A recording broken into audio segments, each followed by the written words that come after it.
Greetings YouTube, my name is Everfan and this is Minecraft.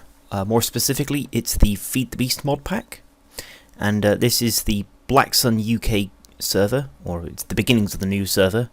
It's my gaming community, and we're just sort of laying out our new project, which is going to be a huge great city.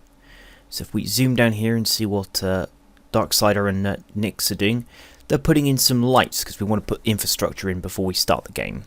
Now these are using the white Lumar lamps, so you can see that we're going to put them all across the street like regular street lights.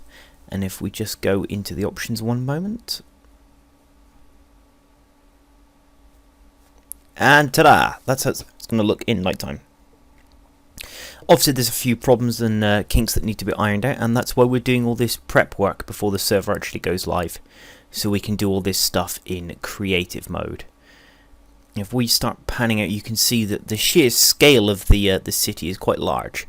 Basically, there are roads which are 8 blocks wide, pavements either side of the road that are 4 blocks wide, and in between those pavements is are plots that are 32 by 32, and basically everyone will be given a plot.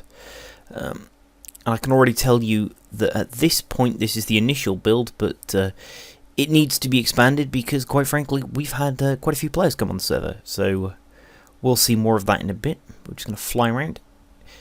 I mean, you can get an idea of how big this is because even with high rendering distance, you just can't see everything. And obviously, at the edge of the city, we have these walls here, which are huge, great. They're made from infernal brick. Huge, great walls to keep nasty, horrible mobs out, although they need illuminating. And we're going to be using the aluminum, I think they're actually called aluminum in the mod, spelled slightly differently, but aluminum torches to line them. They'll also be using the aluminum torches on the outside of the walls as well, so that we can cast a little bit of illumination where the street lights aren't.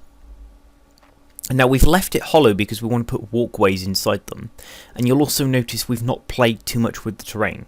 One of the things we wanted to do with this server, oh, bit of cake in the wall there, somebody's Easter egg or cake as it were. One of the things we wanted to do with this server is to not play around with the layout of the terrain. We want to work with the terrain so we can create a more interesting layout of the city. So as you can see, a lot of the plots are on a level, but some of them go up and down, and we've engineered steps inside the city, and you'll see more of that. The other thing you probably notice is that large portion of the city is on a snow biome, so there is snow everywhere. Of course, the advantage of that is you don't have to listen to the rain, and I, in my infinite wisdom, actually picked one of the plots that is in a regular biome, so I'm going to get a lot of rain, which means you've got to put it with the rain sound effects. If we put the light back on, you can see the sheer amount of snow. Obviously it keeps loading it bit by bit, but the scale of this place is huge. Anyway, so this is coming back to it a little bit later on in the creation process. Again, we're still not live, but you can start to appreciate the sheer scale of this place. It's huge. Now also we put some initial structures in as well as the outline for the plots and this lighting.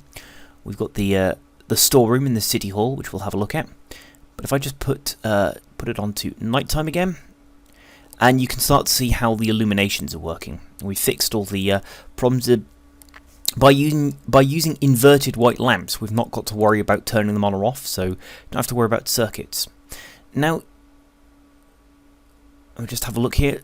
See, I was going to change the render distance at this point, but we suddenly realised, again, it is purely down to the sheer geographically huge area the city covers. You know, we're talking several chunks. So if we zoom down, you can start to see it all materialises there. You can see we put lots of illuminations on the top of the wall and crenellations as well, little gatehouses, which is cool. Now you've probably noticed this huge great building here.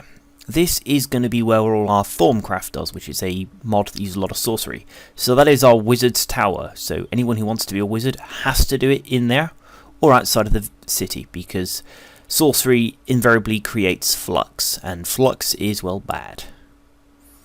As we fly along here, Darksider, who is the leader of Blacksun, he went AFK, so the guys kind of kindly thought, oh look, he's AFK, we'll build a prison for him.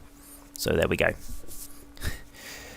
Because, you know, that's how a mature gaming community rolls. But yeah, you can also see that we've got some roads extending just beyond the city. Now, most of these are going to be done in uptime, but we did want to have a bit of a framework there, and you can see the bridge. And I mentioned we've got a couple of buildings built already. We've got a city hall, which is a kind of communal building, and this other communal building here with the vines and the lava. This, as we get closer, is a pretty cool building actually. This is going to be the storehouse. So in here we store lots of materials primarily for expanding the city. Now the rule is you can't use these for your own plots. You can only use them to expand the city. So it's got lots more of the materials for the walls and the roads. So if we go inside and we'll have a closer look. Come on, come on. There we go. So you can see it's all categorized. There is just tons of stuff in here, all used for making the city and for doing expansions. And yeah, as I will update with more videos, you'll see that the city has expanded several times since this has happened. I'm just going to go into the city hall. In here is going to be like a council chamber as well as a map. We're just going to zoom past there. I will show you all this in more detail later, but for now, thank you very much.